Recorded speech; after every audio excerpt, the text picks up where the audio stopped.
Good afternoon, folks.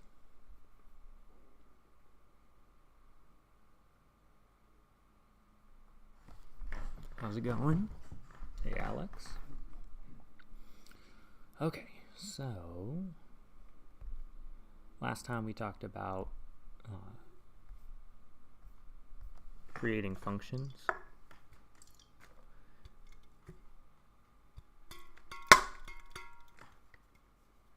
And today we're going to introduce arrays, and then I'll use some examples, some more examples of using functions while we're learning that.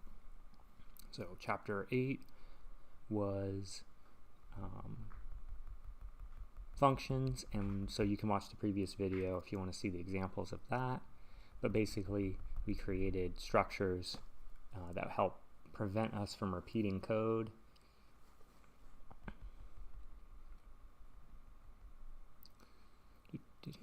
Oh, we should definitely talk about the scope of variables. And then we should be ready to move on to arrays. Okay.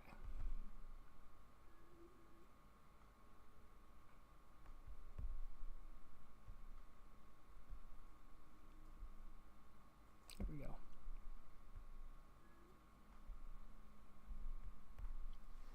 Okay.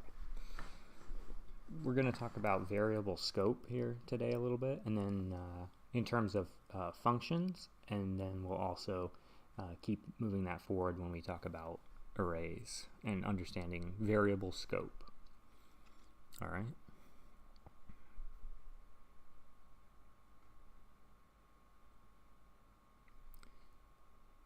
So there are, well, anytime you declare a variable, depending on where you declare it, you are setting its scope. Okay, so let's take a look here at an example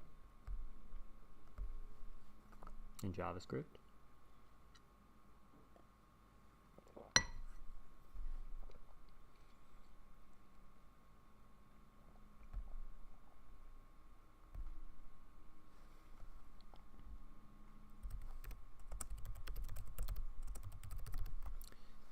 And I'll go ahead and post the link here so you guys can follow along or look at this later.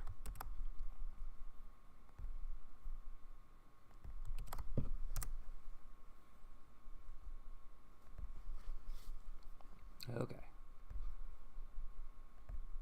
So here I'm going to put my JavaScript in the JS file. I'm going to declare a variable and set it to 1. I'm going to create a function. So this is what we looked at last time, creating a function. You have to use the function keyword, you give it a name, and then you give it parameters. All right, for this one I'm not going to give it any parameters, but you still have to include the parentheses. And I will just have this function create a variable, okay, and then I'll call the function,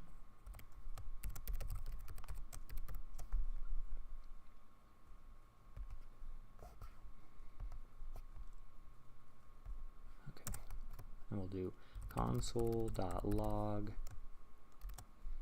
x, and we'll do console.log my function. So while I'm setting this up, why don't you guys guess what those are going to print out?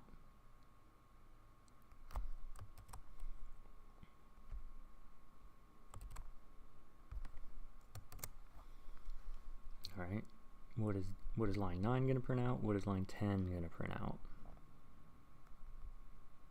And you know what? I'll use document.write because it's easier for you guys to see.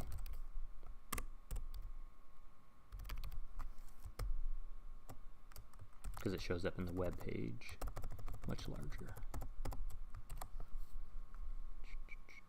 You just have to remember to include your HTML for line break. At the end of each write.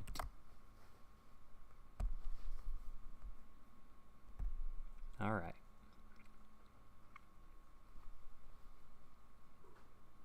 So why, well, I think you guys know why this line 9 returns 1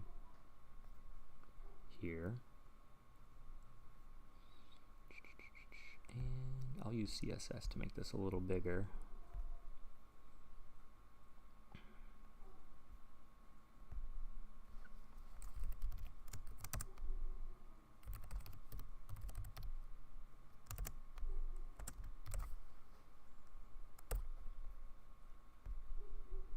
There we go.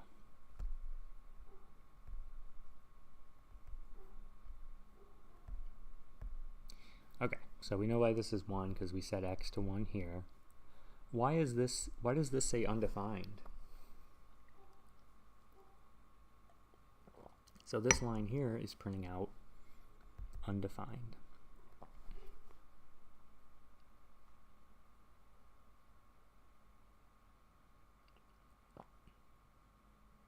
So when you use a function like this, it's going to take the return value from the function and print it out. If you put it in document.write, this part here will become whatever is returned from the function we've defined. So here we created my function, we're setting a variable inside to 2, and that's all we're doing. And so by default, the function will return undefined anytime there's not a return type. Okay? So let's return y. Now what do you think it will show up? 2.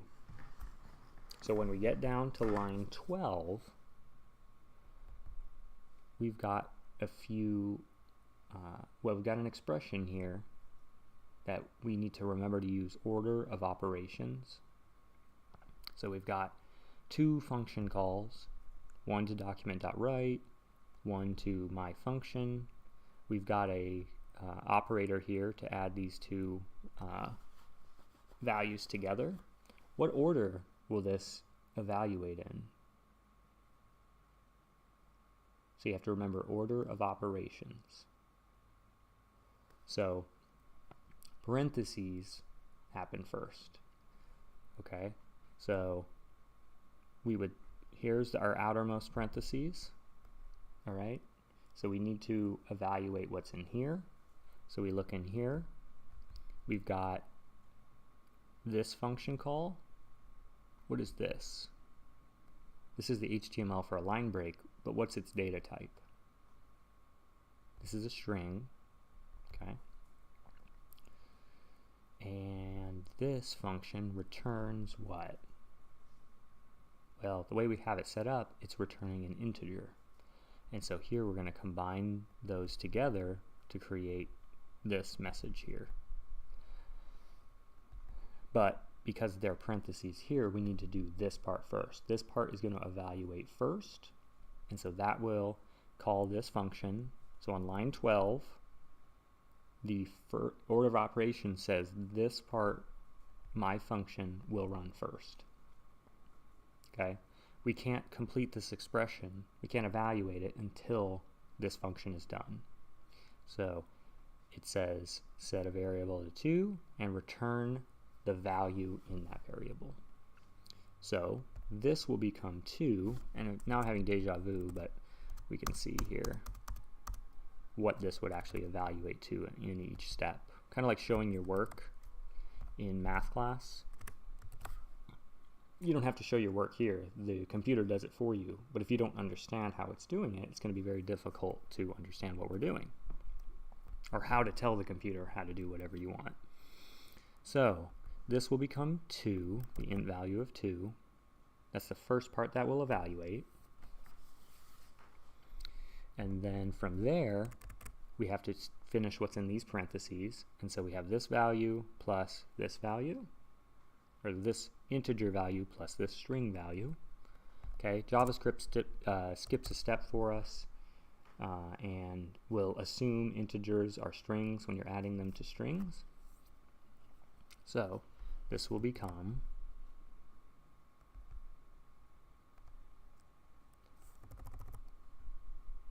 this string value. All right, and then what about this? This line should be easy to understand, right? It's just print out this string, and that's what we have here. Okay, why don't you see the BR?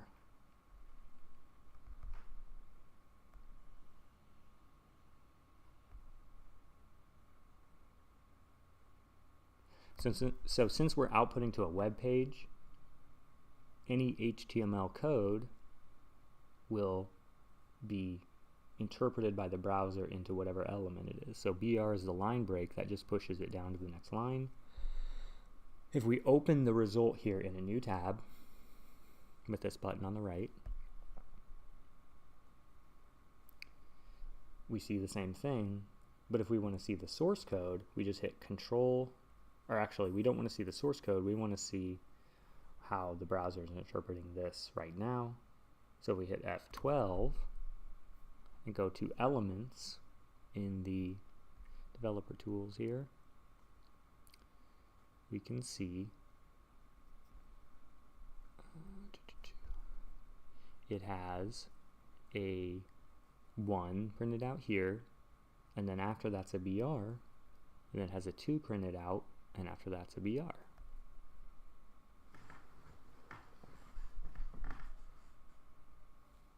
So that gives us our result. That's why it prints out like this. Okay.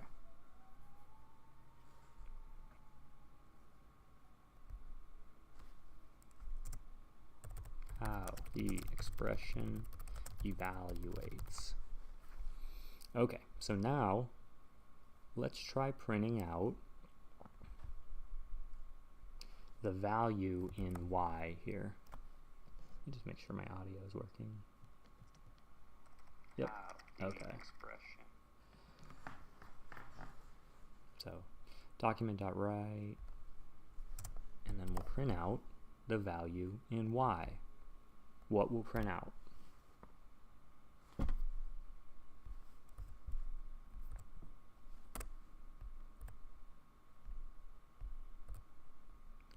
What will print out from this line? So we should have 1, 2, and what do you think line 13 will print out? What's your guess? Think about it.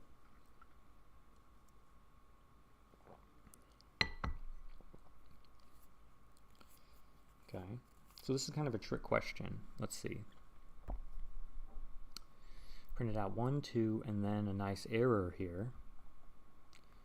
Reference error. Y is not defined at line 13. So learning how to interpret these errors is half of this class. Okay, so you should notice when you're getting the same errors and remember what you did to fix it, so that way when you get that error again, you know exactly what to look for. So this says y is not defined. What is y? That's a variable we declared. Okay, and it says it's not defined, so it says you did not declare this variable, is what it says.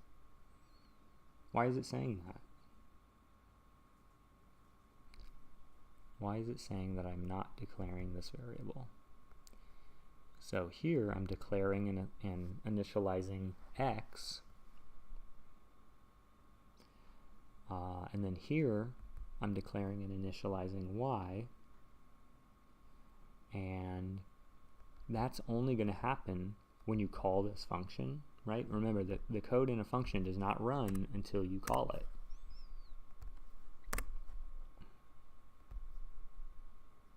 So we do call it here, which means this does run, and we're declaring y. It inside the function it declares y and assigns the value of 2.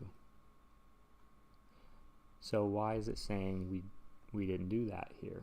Anyone know?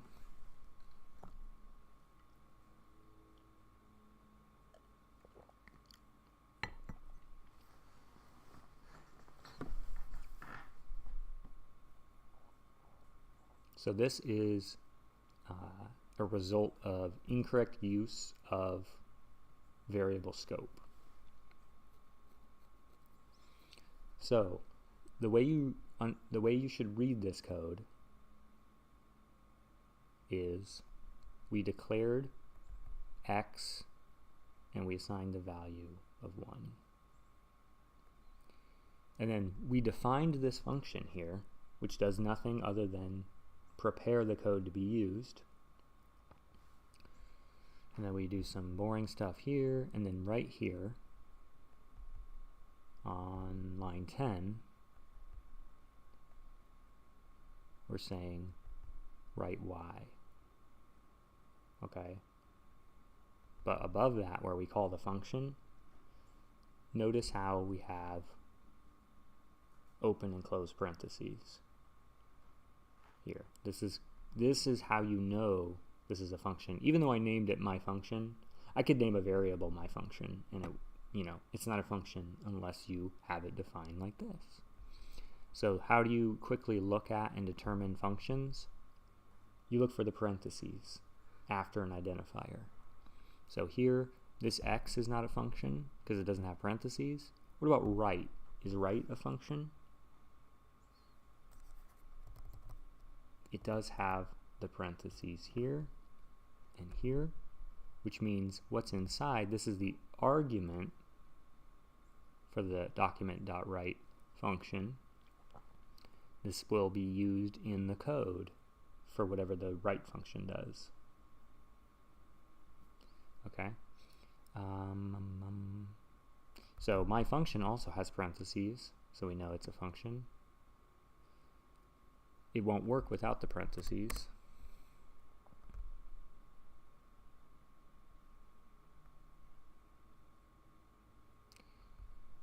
So what's it doing here?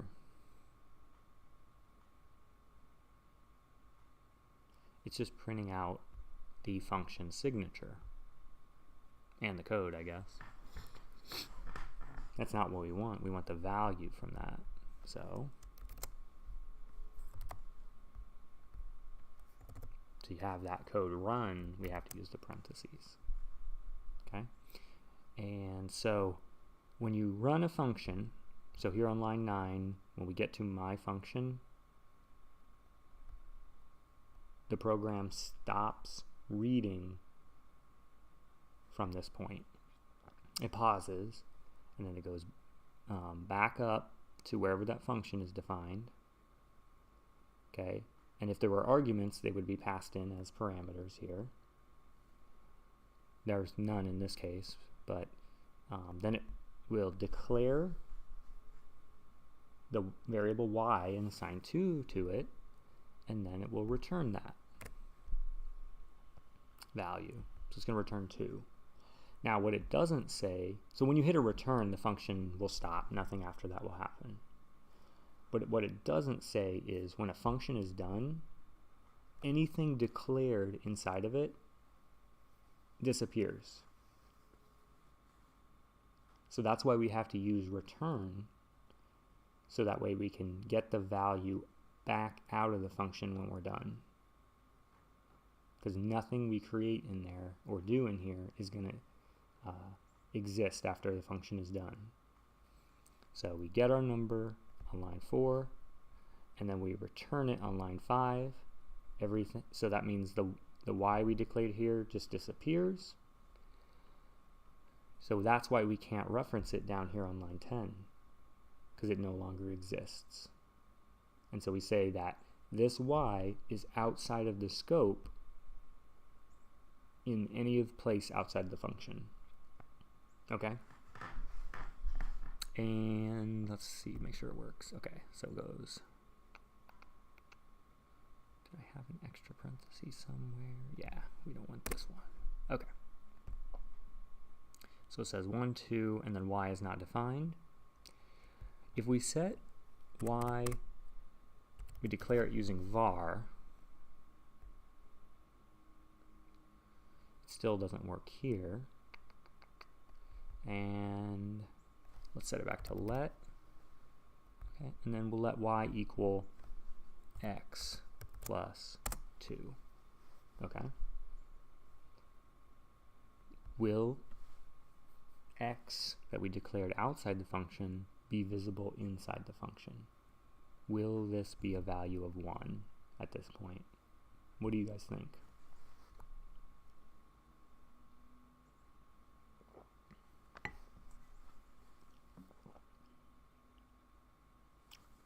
Well, let's see, and you tell me.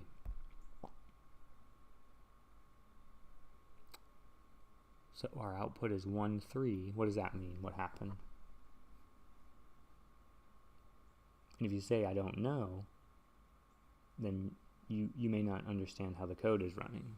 So declare x as 1 here, and then in the function we say let y equal whatever x is plus 2. So that's where it becomes 3. We're returning that 3, and then we're writing it here. Okay. So you can access variables outside of the function within the function. So we can access x here. Now you don't want to do this. This would be an improper way to write it. Does anyone know how this would be better? How should we get x into this function in a better way? What do you guys think? There's another structure we talked about. I mentioned it a second ago.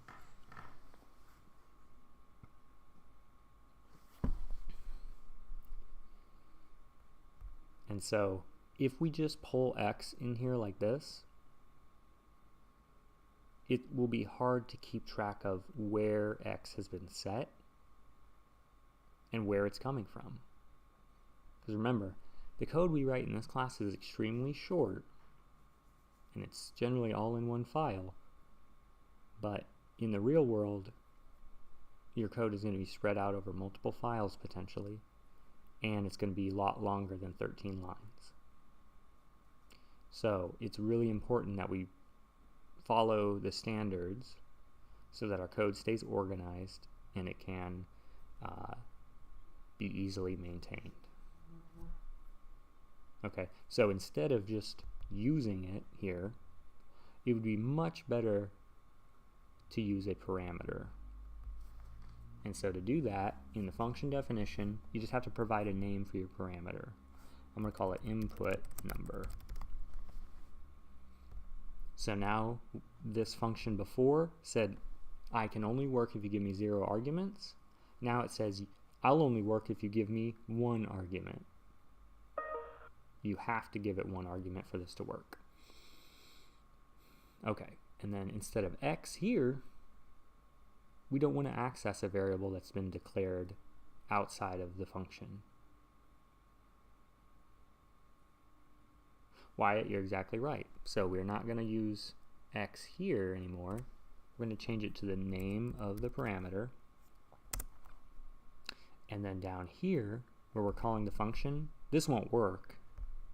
If we run it,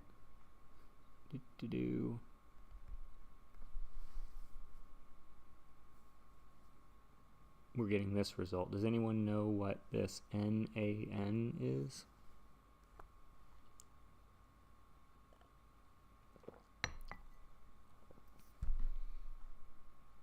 That stands for not a number. This is a problem with JavaScript. It puts in a lot of default values if you write the code improperly. And so it doesn't tell you there's an error, but when you see this NaN or undefined, that means you did something wrong. So how do we fix this? Well, Wyatt has it right here. If we want to use the value of x within this function, we should pass it in as an argument. And so this is saying you need 1 value for me to work. And so where do I put that? You put it inside the parentheses. Right, NaN is not a number. So you put the variable, or whatever you want to pass in. You could pass in a number here. You could pass in a string. What's this do? So in the case of passing in a string, it's just going to tack the 2 onto the end. Okay, if you use a number string, this is going to tack the 2 onto the end. The idea of this function is to pass in a number to add together, so we could put 1, or we can use a variable that has an integer stored in it. The value in the variable needs to have an integer data type. That's just how I envision this function being used. There's nothing in JavaScript that will force an integer in there, unless you write in the function a way to deal with other data types. So unfortunately, in that case, you have to kind of interpret what the parameters are if you're using someone else's function.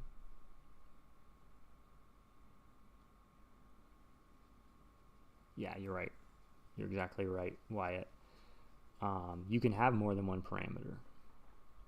Okay. So let's follow through on this one. So my function, we're using x as the one argument that'll get passed into here. So do I have, oh yeah, we can do this. This will be quick.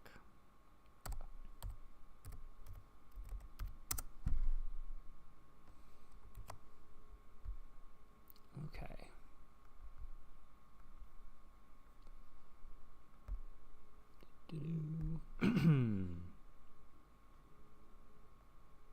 So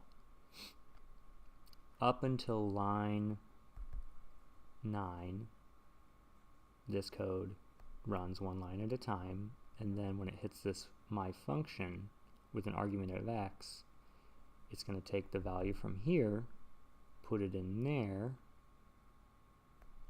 and then take that value and put it up inside of input number. So this is why this gets a little bit confusing. The code goes do all the way down here, and then it pulls, we're telling it to use x, which is declared and defined up here, or initialized, and so whatever value, this is referencing that x, and then that x, the value in that will be assigned to the variable input number here, and then now that's 2, or I'm sorry, that's 1, and then down in here, this will assign the value of 1 into input number, and then it goes over here and runs this code, one line here, one line here, and then when that's done, it goes back to do this. So we can just say it goes back here to continue. Okay, so it looks like I'm making a plan for like football or something here, but when you look at this stuff, you need to be able to see these or imagine these lines when you read the code. If you can't do that, then you don't understand what's going on. Okay. And then once it gets back down here and that finishes, it continues on to the next line. And so it kind of stopped here, and then it continues on once this is done. Okay. And that's how the program runs. So maybe I can put some little numbers on here for you. So here's where it always starts at the first line.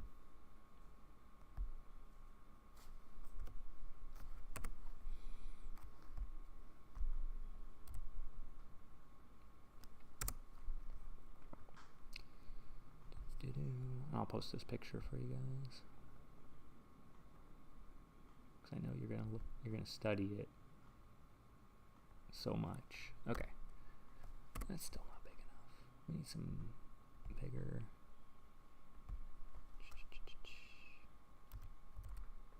What did I call that one? No sums? I don't remember. We'll use this one. Okay, so we want to make it purple, and we want to make it larger.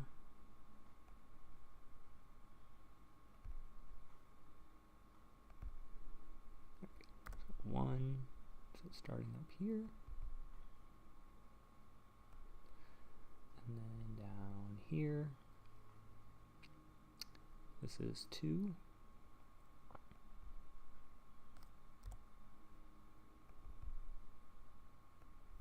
I'll put it in the middle of the line. Okay, and then 2 pulls this in here, and then 3 moves that value into here, and then 4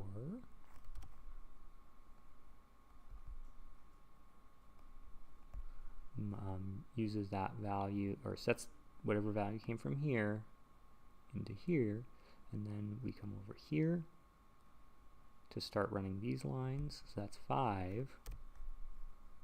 Okay, and then at the end it's going to return the value back to where this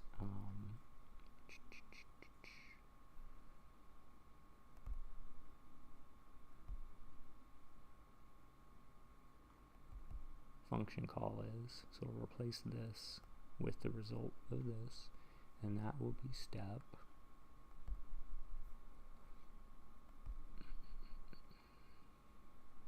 6. Whoops, that wasn't supposed to be purple. Red line. Draw and enter. Okay. Now we can go here, purple, and so this part is 6.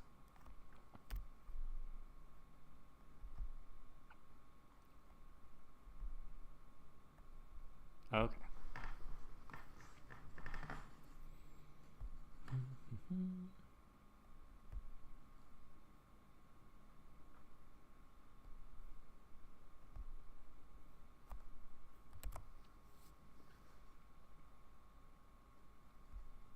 So if you guys have any questions while I'm saving this, let me know. Any outstanding assignment questions, any questions on what we went over last time or this time so far.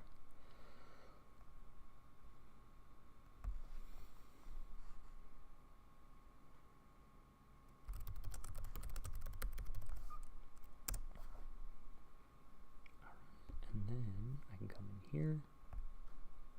We can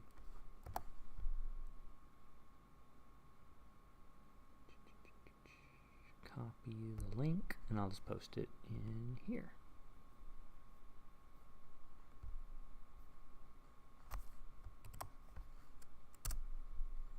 All right, if you want to download that. All right, so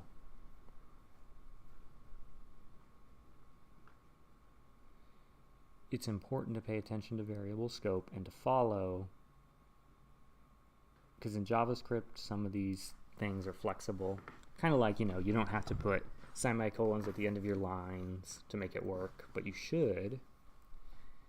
All right, and you don't have to, or you can't set a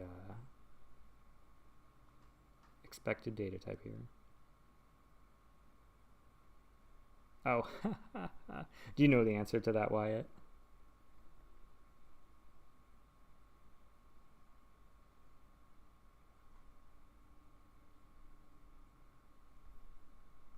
I like to use the words acute and obtuse.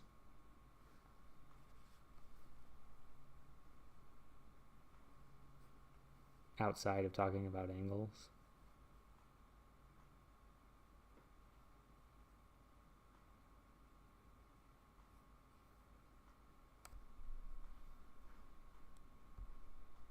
If you know, I'll let people do the research on that themselves.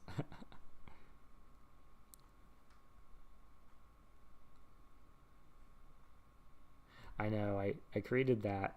I should have just drawn this line down to here, but now it's all messed up and I don't want to undo everything. So it's just flawed now. People will have to guess that it does that. Or you can ask me. I'll answer, I promise. Okay, should we get to some actual new material here?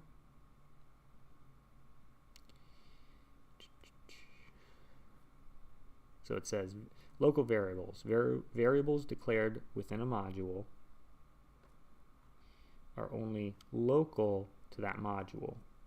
Okay, so a local variable only has the scope of inside of where it's declared. Okay, and then that reminded me here of something.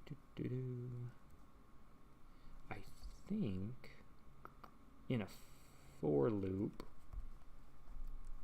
well, let's fix this. So this just isn't going to work, so let's just get rid of it.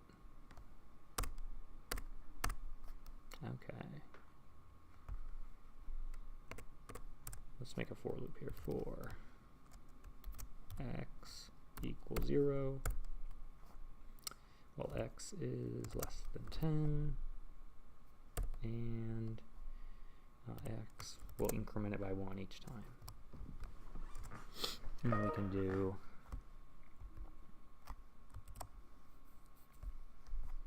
document.write x plus br. Okay. And it's assuming that I'm declaring a new variable here, I believe. No, it's just resetting this. Because if I try to declare it down here, it'll say that it's already declared probably. Nope. But I think the original x, so now from here, let's see. This is different in different languages, so I'm just trying to remember in this. I'll just do console.log on this one so it's less confusing.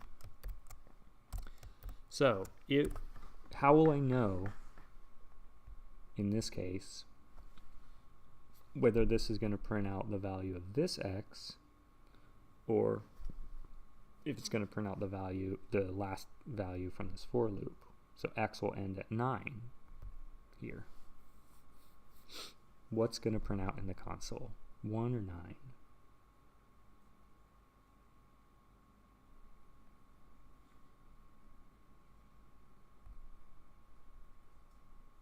1. Why 1? Why is this 1? And let me say, okay, I'm not going to declare this here. Now it prints out 10. Why does just changing this to declaring it, this is declaring it, and then x is the value from up here. If I don't declare it as a new variable and just reuse the one from here, it prints out 10. Why does declaring a new one here change that?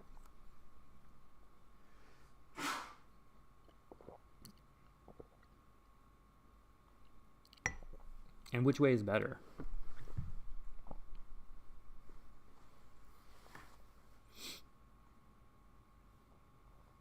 Anyone have any idea on that? It has to do with variable scope, just like we talked about inside the function.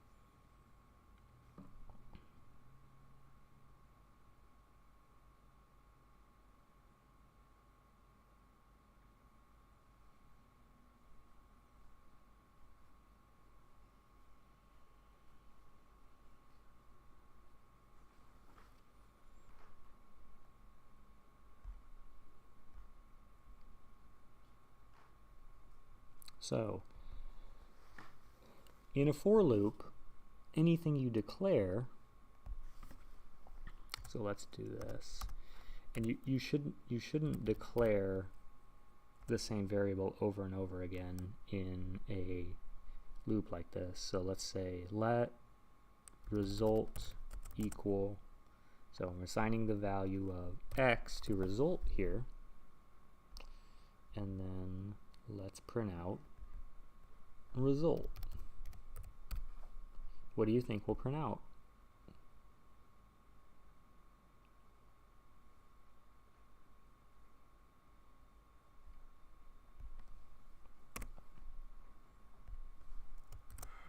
And so before, our for loop didn't need curly braces because it was only one line. If I want to include 2 lines in there, I need to provide curly braces to tell it, for this for loop, you're going to use these 2 lines. So what do you guys think result will be? So it'll print it out in the console.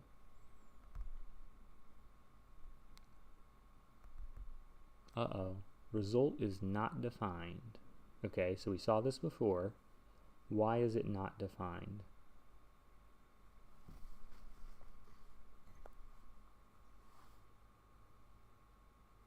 We saw this before. So when a variable is not defined, what does that mean about that variable? Let me try putting banana in there.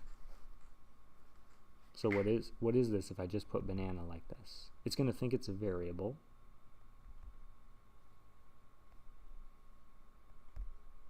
And it says banana is not defined.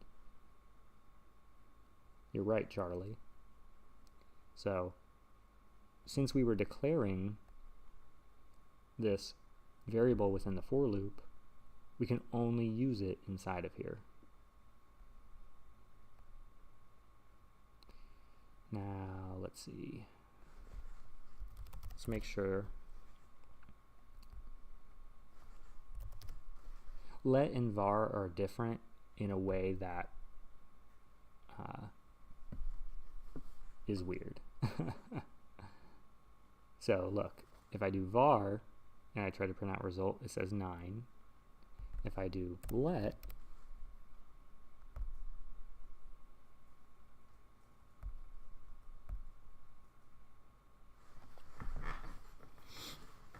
internet hiccup.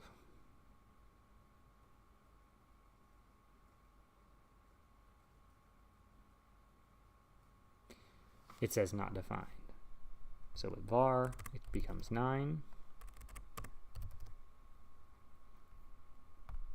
Okay.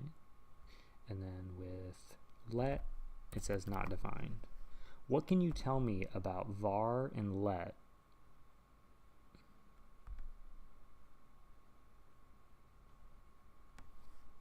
based on those results in terms of variable scope?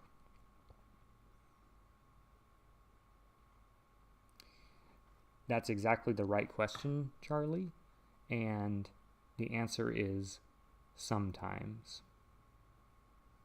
This is why I don't use var in JavaScript, because it breaks a lot of rules and can cause you problems down the line. And again, in the programs we're using, you know, I think I said I don't care which one you use, because the book uses var.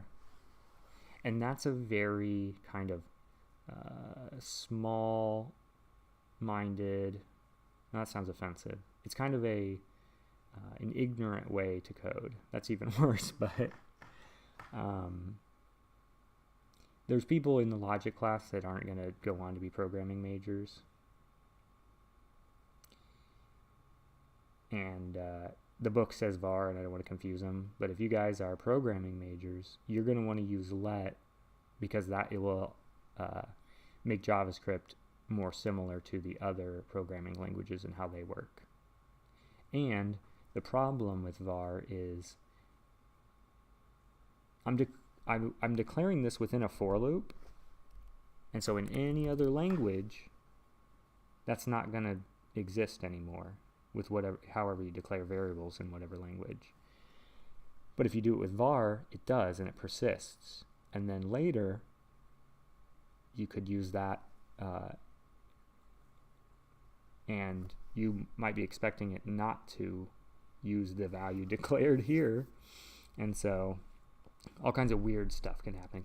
Can create a lot of logical errors on these small programs. I mean, when you can see all the code on the same page, it's not as big of a deal, but on larger programs, which are what you would use in, you know, what you would do in a real job doing this stuff. So just giving you a heads up. There's so many things that we can't do in the class that are close to real world, until we get into the capstone course, and a little bit in web scripting too. But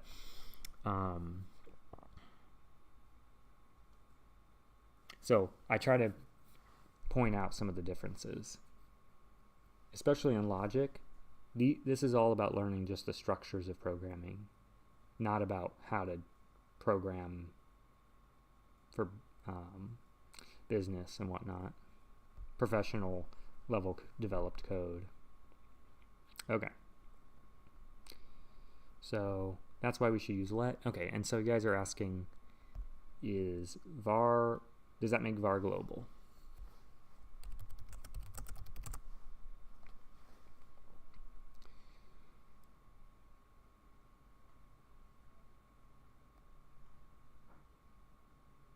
Okay.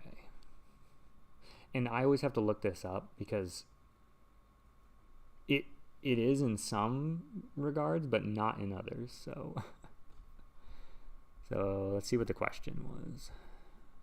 You can see how many people are trying to explain this. So if you just use let, you don't even have to understand the difference. Okay. And let's rather new. It just, people finally got fed up with having to debug. JavaScript, the way JavaScript works is very strange compared to other programming languages. You can write, it has all the same structures and everything, but what actually happens on the back end inside the computer is very different. So, what are the differences? When should you use let instead of var? So here is the accepted answer. So if you ever get on Stack Overflow, which you will get, you should be getting on there like 100 times. Maybe not for this class, but you might end up here for this class. You definitely end up here for the other classes. Anyway, whatever this part of the top is, this is where people are talking about their error. And so a lot of times they'll have code in here. You don't want to use that code. This is a very good resource, but as long as you know how to use it. So you try to understand what the question is, which right here it's easy. It's exactly what we want to know. What are the differences between the two, and when should it be used? And then you see there are a ton of answers. Okay, but it puts the one that the original question asker used, and then over here this is how many people upvoted this answer. And so the next one down only has 662, where this one has 6,000. So this is probably a good answer. And it might help to look at the date too. This was posted April 29th of 2020. So it was this year at least.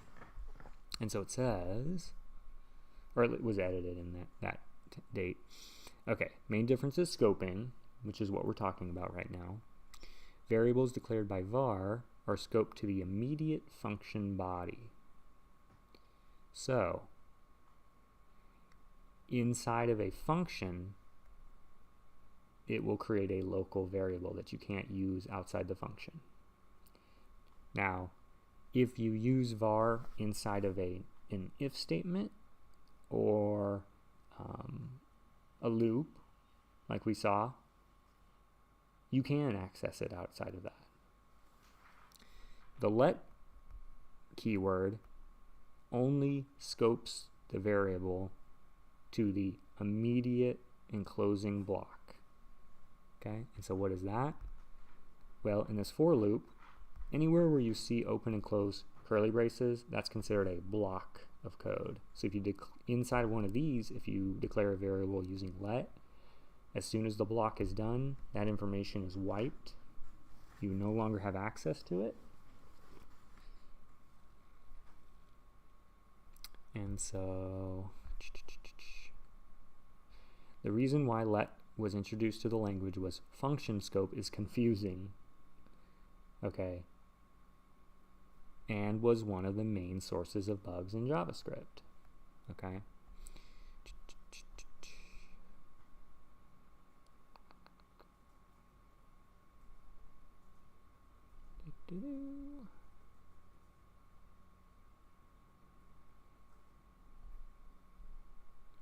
So to create a global variable, all you have to do is define it on the highest scope of your program. So you can't see it, but, and because you don't need to, but this entire script, you can imagine, is enclosed in curly braces. This might just break it though. Yeah, it's because it's looking for an end of file, but you can imagine this is surrounded in curly braces. So if I declare a variable here, where can I use that? Anywhere inside of this set of, or this block of code. So I can use it in the for loop, I can use it in the function, I can use it outside the function, but anything declared inside of a block of code, functions, for loops, if statements that are declared with let, you can't use outside of the block. And anything declared with var inside of a block of code that isn't a function definition. See how it's just a little bit weird. So anyway, the safe bet is to use let. Then you don't have to worry about it. Okay. And if you do that, if you use let, you're going to experience the same thing, the same idea of declaring variables in scope as every other language that you'll use here at Lakeland. And so that's why I always recommend that. But like I said, it's a confusing idea, and so people taking logic that are part of a different program aren't necessarily, I don't want to explain that to them. So I'm not going to force people to do this in this class. Now, Web Scripting 1 is also JavaScript, so we'll talk about it again there. Okay. So we have 15 minutes now to learn everything about arrays. So I already posted this one. Chapter 10, arrays. Okay, I'll go ahead and post this in the chat too. Oh, actually, I want people to skip to this file.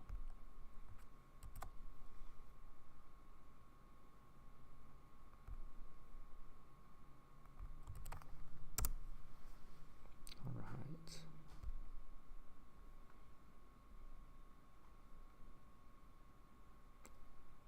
And we can close functions for now.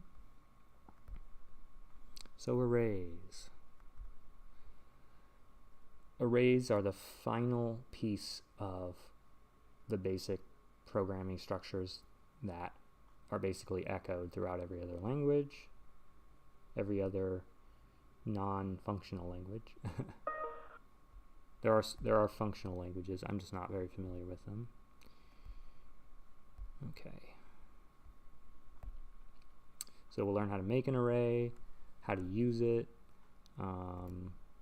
So what it is, it says it's a collection of elements. That's really explanatory, huh?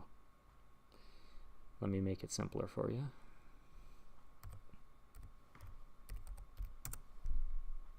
Alright, so, well, let's declare one first, and then we'll draw what it looks like inside the computer. So let my array, I'm going to see if I can wing it. I haven't created one in JavaScript in a while. These PowerPoints are under, if you go to our course and you go to Files, and then you need to go to where it says Mix PP Files. You can download these here. I think you can do, I guess you have to download them individually, which is unfortunate, but that's where you can find these. Oh, are they hidden? Okay.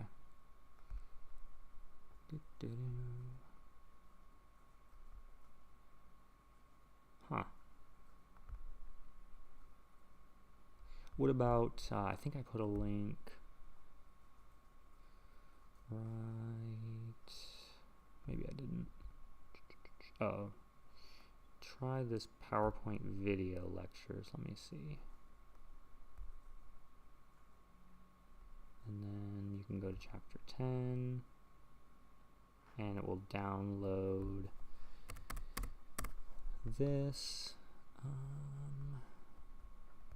And then I think it'll be Angie reading it to you, but I think you can just turn that off.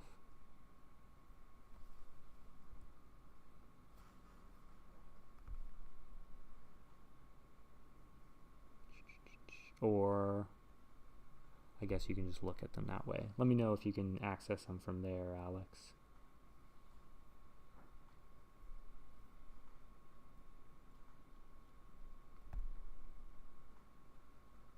Chapter 10, Arrays.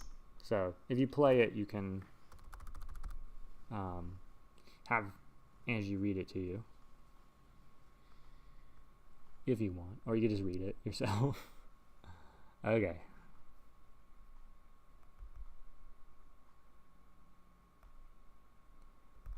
Oh yeah, so, well, I'll just look at the syntax.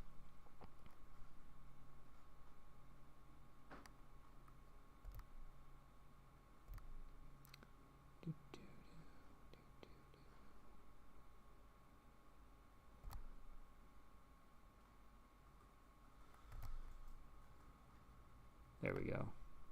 So you created a variable name to hold the array, and then you use the new keyword to create an object, an array object, and you put in how many elements you want to store in that array. So let's create my array as a new array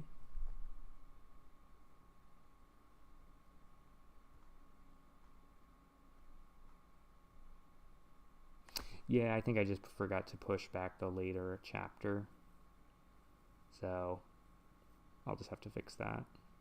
After 10, I'll have to find something to do for you guys. I think there may have been semesters where in the past logic didn't even make it to arrays, which is one thing I wanted to fix about it. Let's do 5 so I don't have to draw as many boxes. Alright, so here we're declaring an array. Let's make sure I did it right. Yes. So what do you think I made right here? If an array is a structure that can hold multiple elements, so I'm creating a variable, and into that I'm assigning an array of size 5.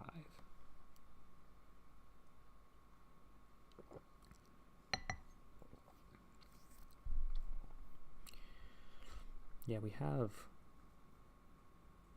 still 1, 2, 3, 4 weeks, so I'm gonna have to find something to do, right? It'll be a surprise. There's plenty to learn. Maybe I'll do some stuff that'll lead into web scripting 1.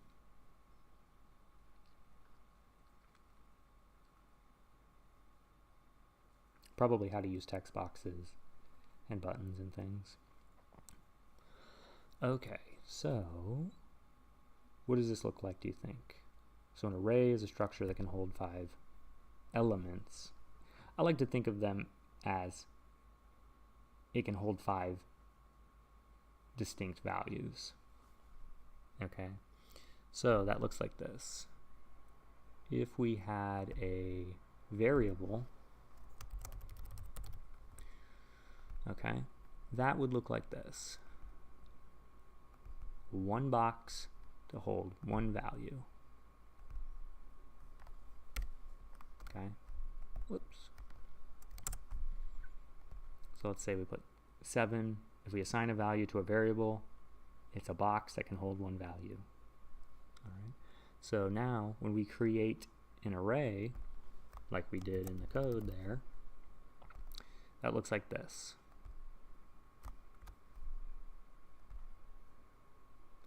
Let me draw a little line between these so you're not confused. And let's draw a box. Alright, whoops. But we want this box to be black. And we gave it a size of 5. So we can mark that here to be more specific. Alright. What that created is 1,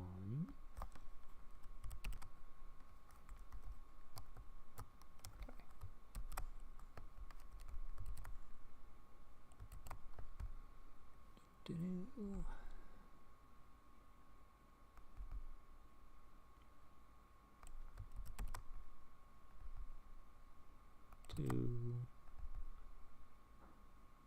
3, 4, 5. Okay. Does it bother anyone that these aren't aligned?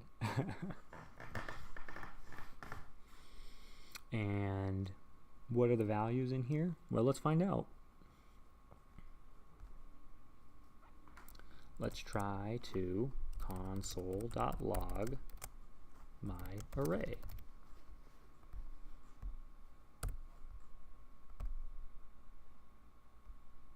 Don't forget your E on console. And so it output 5 empty items. Okay. So how do you access the items in an array? Well, each array container or item or value is given an index number. So the first one is 0, and then the next one is 1, and then the next one is 2. Do you guys notice a pattern here? The pattern isn't hard. The thing is trying to remember that it starts at 0. Once you that sinks in, it becomes,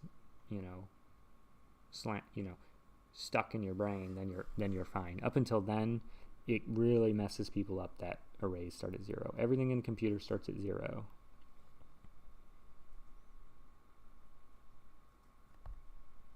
All right. So it's 5 empty items.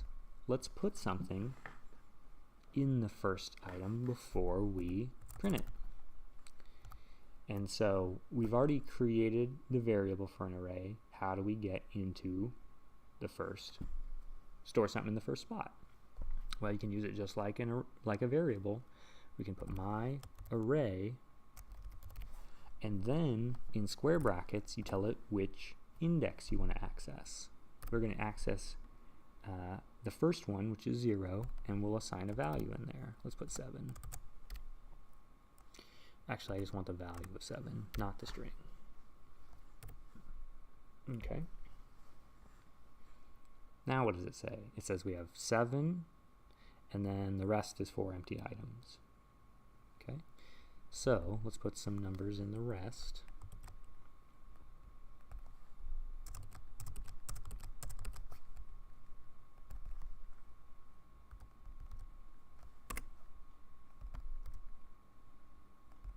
So there's 5 items in this array, but the last index is 4 because we started at 0. Again, this is very confusing in the beginning. You just have to, I'm going to keep saying it. Oh. How did that happen?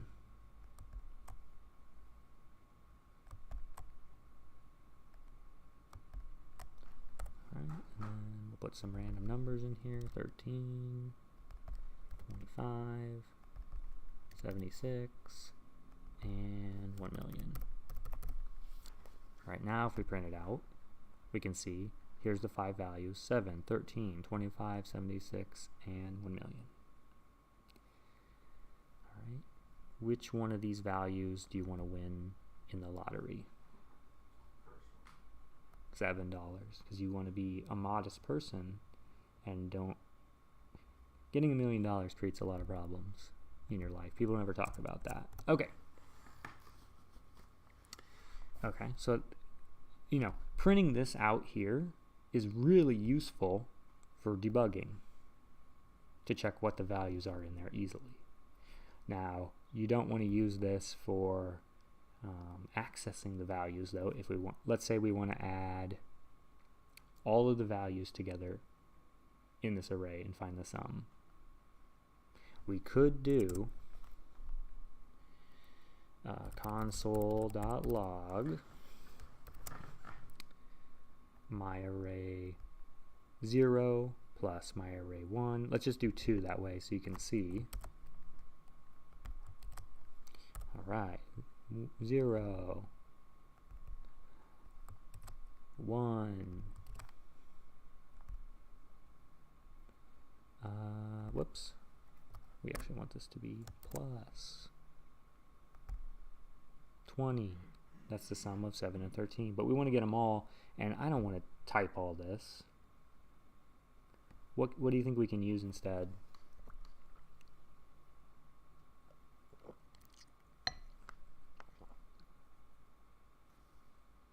Instead of writing the actual expression out, since we're using an array, we can actually use a variable for the index. What does that mean? Well, I'll show you. So instead of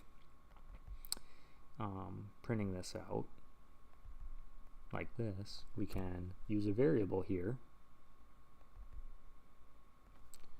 All right.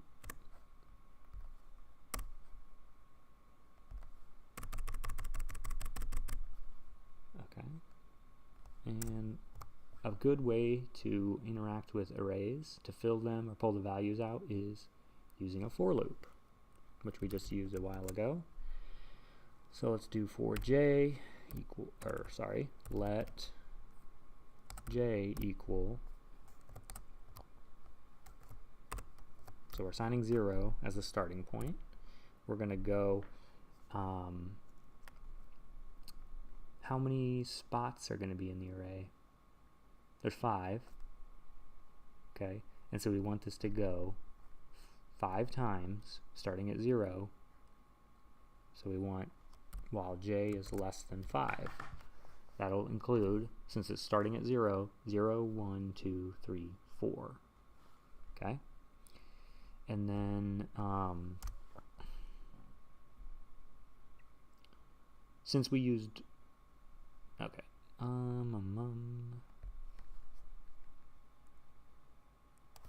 let's declare this inside here, and then you can see why we might not want to do that. Let sum equal myArray j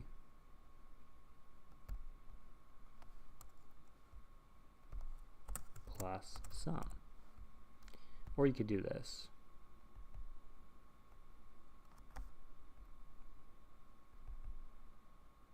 If you want to type it more succinctly, more concisely, you can use the composite assignment operator here. This is the same thing. This will do the same thing. Okay, so one or the other there. I'm going to use this one because it's easier to read what's going on. Okay, and then we can do console.log. Whoops. Do we want to do this inside of the, let's see what happens. So let's do sum console.log sum.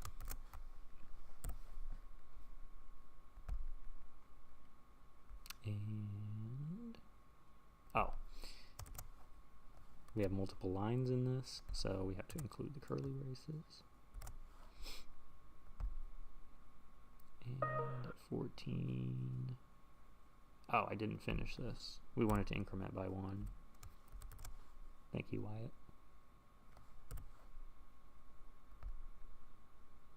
Whoops.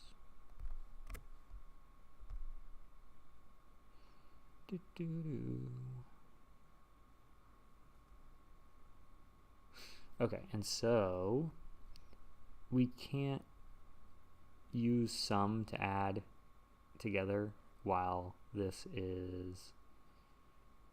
never has a value, so it's trying to add undefined to the first item in the array. That can't happen. That doesn't mean anything to the computer. So it says, you know, you have to put a value in there. If I do that here, okay, like this, what's the problem with this? Doing it this way. Well, let's see what it prints out. So it's printing out 7, 13, 25, 76, and 1,000,000. But we want it to print out the sum of those, not just every number. So what's happening is, this is a for loop, it's going to keep running. The first thing you tell the for loop to do is to clear out sum and set it to 0. So we don't want this inside the for loop. Where do we want it? Right before the for loop. So that way it only runs one time. Okay. Right. And some people have fallen into that in some of the examples in the homework. So watch out for that. And so now it's adding 7 and 13 for here, and then it's adding 25 to that, and then it's adding 76, and then it's adding 1,000,000.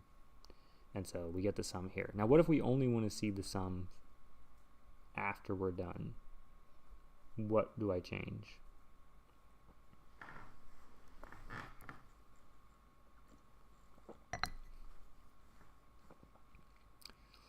So I only want to see the sum one time after the loop is done. What would I change?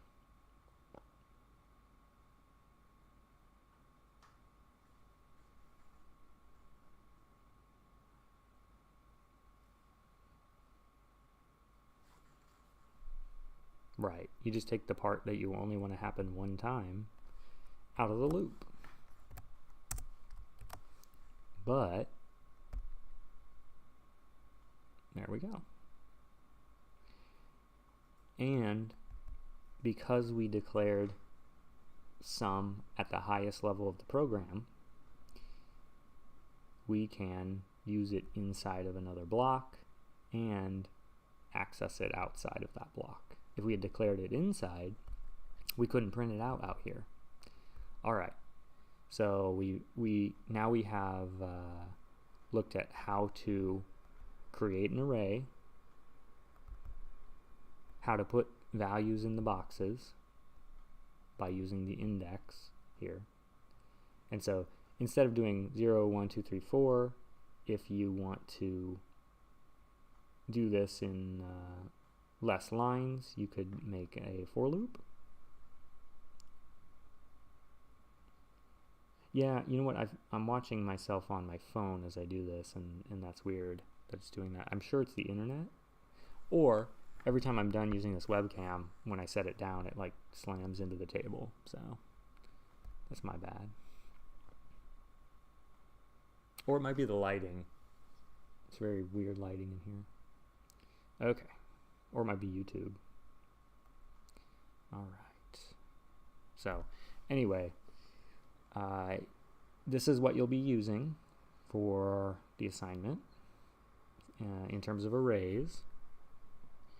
The important thing you need to remember is setting up an array requires, actually, I think we can just do it this way too.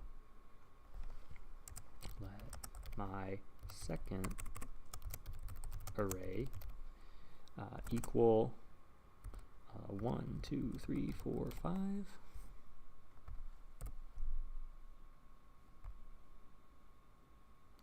Okay, and then we can just do another one to print it out right here. Okay, and then we're going to do console.log j.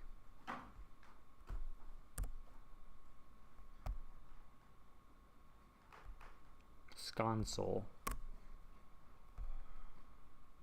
And so there it is. Here are the 5. Wait, that's not right.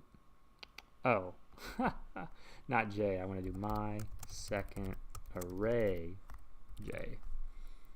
So it'll access those indexes. Oh, great. Now it's going to lag. All right. Come on.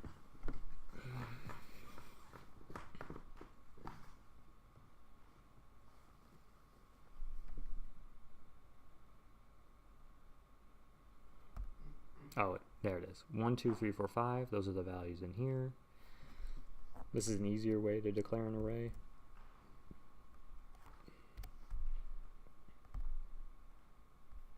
Okay. And then get the values out. You can still also print out the array like this. Console.log. And remember, this is a good way to debug your arrays. My second array. So you can get a kind of a view of everything in there. So that's here. If you try to access a value in an array that doesn't exist, what do you think will happen? So my array only has 5 items. What if I try to access the 6th item, which annoyingly is the 5th index? Again, you'll get used to it. So we're going to try to assign a value into the 6th spot that doesn't exist. Okay, maybe. Oh, I guess they made it so it just creates it. What language am I thinking of? So I guess if you assign it, it just creates it. But if you try to access it, so we want to say let new value equal my array. We're going to access the 7th spot. Try to.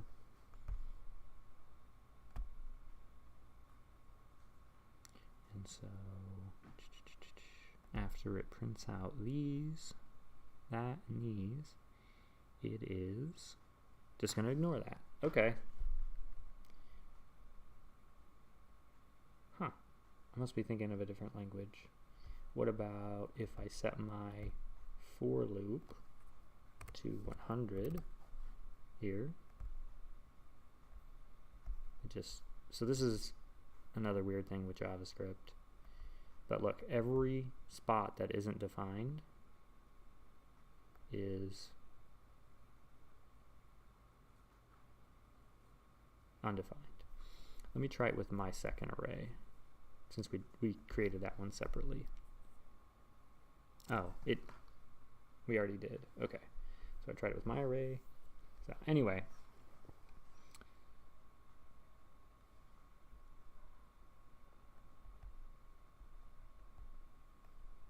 were you talking about easier than line 3 here, Wyatt?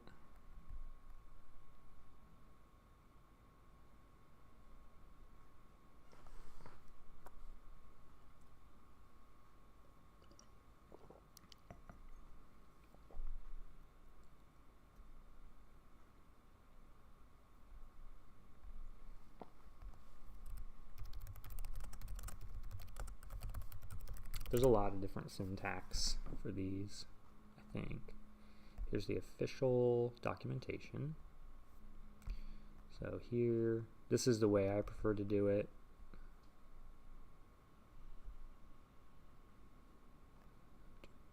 Ah, yes. And then you can actually have it automatically print out how many items are in the array. An array is an object. I really got to go to my next class here, so let me show you this. So here we only had 5 values in there, so we want 0 through 4, or we can do this, my second array. Since it's an object, it can have different properties, and there's a length property. It's either length or len. And so here, I don't tell it how many items there are explicitly. I say, okay, whatever your length is, that's how many items there are. That's how many times I want to go through the loop.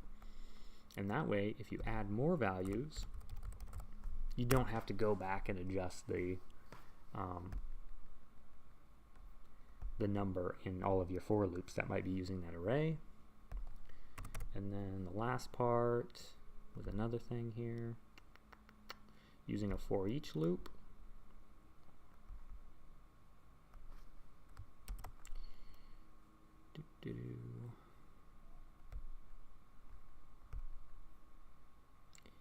And so this is printing out 5 items in my array, but we added an extra one. So down here at the last part, let's do console.log \n, so we can separate this out.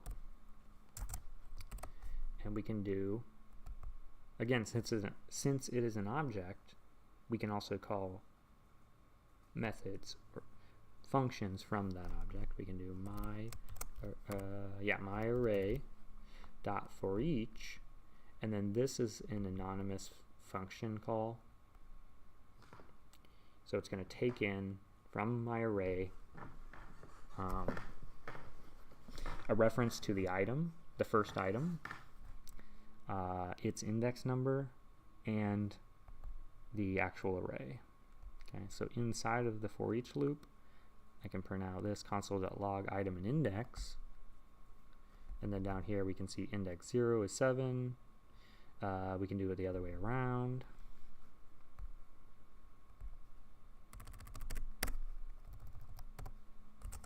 If we want to see it, fancier, we could do, because it automatically puts a space there, so we can do \n here and do the same thing here. Do this, not \n. How about a vertical pipe?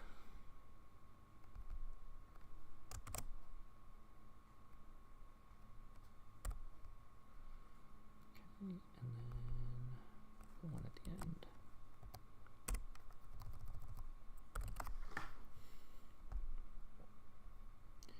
And do it that way, and then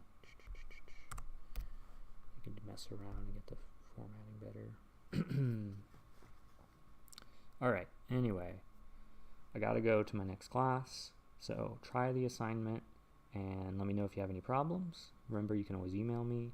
If anyone still hasn't signed up for an advising meeting, make sure you email me and we can do that and get you ready for the spring.